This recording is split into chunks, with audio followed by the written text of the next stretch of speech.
دین کا جذبہ میری اولاد کے اندر، ہمارے بچوں کے اندر اس قدر شدید ہونا چاہیے کہ لوگ کہیں دیوانے ہو گئے ہیں دین پر۔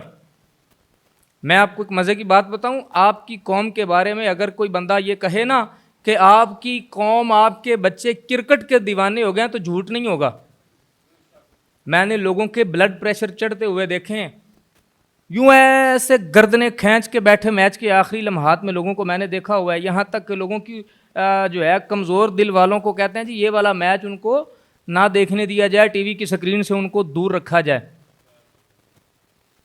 کس منڈی میں دل بیچا ہے صاحب آپ نے؟ کہاں سودا کر کے آئے ہو اتنی مہنگی شے؟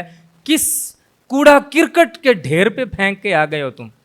یہ دل اللہ نے اپنی محبت کے لیے بنایا تھا اور تم نے گیند بلے کو دے دیا۔ یہ سودا کیا تم نے، یہ وفا کی ہے اللہ کے دیے ہوئے اس اتنے بڑے انعام کی؟ ہم نے دل کہاں لگایا ہے؟ اور آج بھی ہم نے یہ کہا یار پیپسی چھوڑ دو، یہ کوک چھوڑ دو، یا KFC میکڈونلڈز وغیرہ جتنے بھی یہود کو سپورٹ کرنے والی پروڈکٹس ہیں وہ چھوڑ دو، نہیں چھوڑ رہے لوگ۔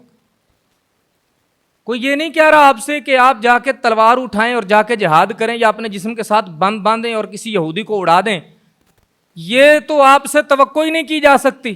اللہ کسی کو توفیق دے، ممتاز قادری بھی اسی قوم میں سے پیدا ہوتے ہیں، لیکن صاحب جو احوال ہیں، جتنے شدائی ہم کرکٹ کے ہیں، ہم سے یہ توقع تو مشکل ہے، لیکن کم از کم اتنا تو کر سکتے تھے نا، ان کی پروڈکٹ کا بائیکاٹ کر دیتے، جس سے یہودی طاقتور ہوتا ہے وہ پروڈکٹس ہی چھوڑ دیتے۔ ہم سے تو یہ بھی نہیں ہو رہا۔